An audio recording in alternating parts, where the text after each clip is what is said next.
বাংলায় একটা প্রবাদ রয়েছে, সেটা হচ্ছে যে মূর্খ বন্ধুর চেয়ে শিক্ষিত শত্রুও ভালো।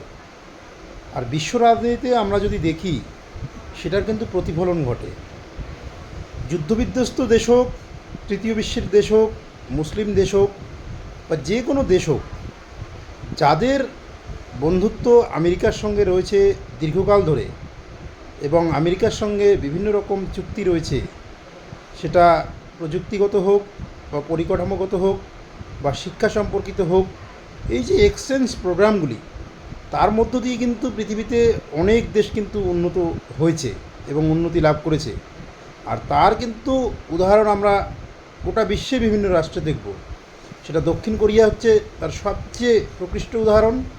জাপানও কোনো না কোনোভাবে আমেরিকার থেকে লাভবান হয়েছে, এবং মালয়েশিয়া, ইন্দোনেশিয়া এবং তার সাম্প্রতিককালে যে উদাহরণ হচ্ছে সিঙ্গাপুর। মধ্যপ্রাচ্যের দেশগুলোও কিন্তু তাই।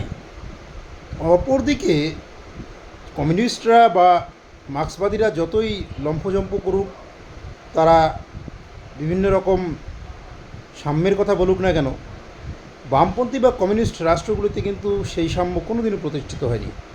তারা নিজেরা উন্নতি করেছে, কিন্তু অন্য দেশকে উন্নতির সেরকম সুযোগ দেয়নি। তার উদাহরণ কিন্তু আমরা দেখব কিউবা, ভেনেজুয়েলা, এই সমস্ত দেশ সেই দ্বিতীয় বিশ্বযুদ্ধের পরবর্তী সময় থেকে আজ পর্যন্ত রাশিয়ার পক্ষ থেকেছে, রাশিয়ার সঙ্গে যোগাযোগ রেখেছে, বাণিজ্যিক সম্পর্ক রেখেছে, পরবর্তীতে চীনের সঙ্গেও রেখেছে।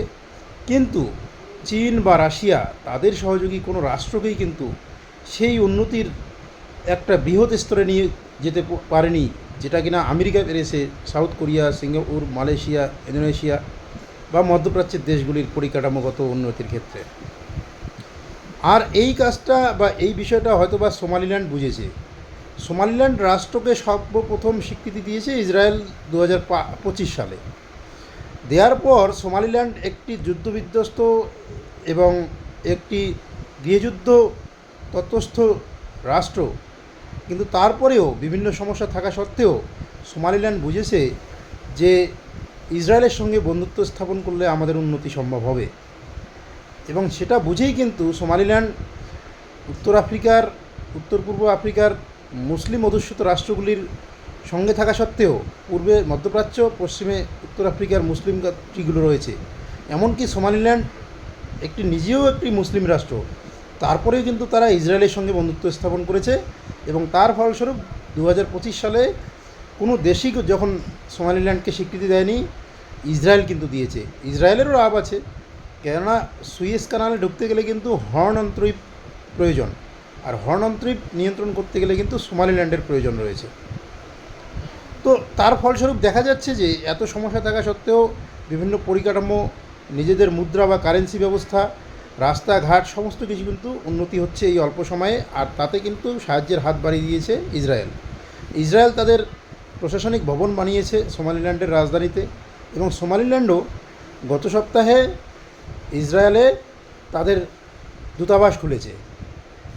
এই যে উন্নতি, সেটা এই জন্যই হয়েছে যে মূর্খ যে রাষ্ট্রগুলো রয়েছে, যাদের নিজস্ব কোনো প্রযুক্তিগত বিদ্যা নেই, কারিগরি বিদ্যা নেই, কীভাবে বিশ্ব রাজনীতিতে নিজেদের কর্তৃত্ব স্থাপন করতে হয় তার সম্পর্কে কোনো জ্ঞান নেই, স্কিল নেই, তাদের সঙ্গে বন্ধুত্ব রেখে লাভ কী? তার চেয়ে ভালো যারা শিক্ষিত শত্রু, আমেরিকা খারাপ হোক, ইসরায়েল খারাপ হোক, কিন্তু ইসরায়েল যে প্রযুক্তি বা যে কারিগরি বিদ্যা, যে শিক্ষার ভিত্তি বা শিক্ষার যে মান, সেটা যদি দেয় কোনো রাষ্ট্রকে, সেই রাষ্ট্র কিন্তু উন্নতি লাভ করে। আর এটা সোমালিল্যান্ড বুঝেছে, এর চেয়ে ভালো কিছু কিন্তু নয়। আর বিশ্বে কিন্তু আমরা যতই সমালোচনা করি না কেন ইসরায়েলের বা আমেরিকার, কিন্তু তাদের যে অবদান গোটা বিশ্ব রাজনীতিতে, বিশ্বের উন্নতিতে, বিশ্বের যে কারিগরি প্রযুক্তি ব্যবস্থায়, শিক্ষা ব্যবস্থায়, এবং তাদের যে দেওয়া, তাদের যে উদার মতাদর্শে আদর্শিত হয়ে তাদের সেই কারিগরি বিদ্যাগুলো শেয়ার করা অন্যের সঙ্গে, এটা কিন্তু অন্য কোনো রাষ্ট্র করে না।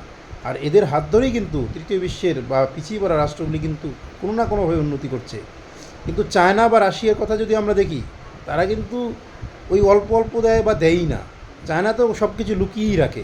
কাজেই বিশ্ব রাজনীতিতে একই কথা, যে শিক্ষিত শত্রু ভালো মূর্খ বন্ধুর চেয়ে। মূর্খ বন্ধুর সঙ্গে বন্ধুত্ব করে কী লাভ? তার তো দেহার কিছুই নেই।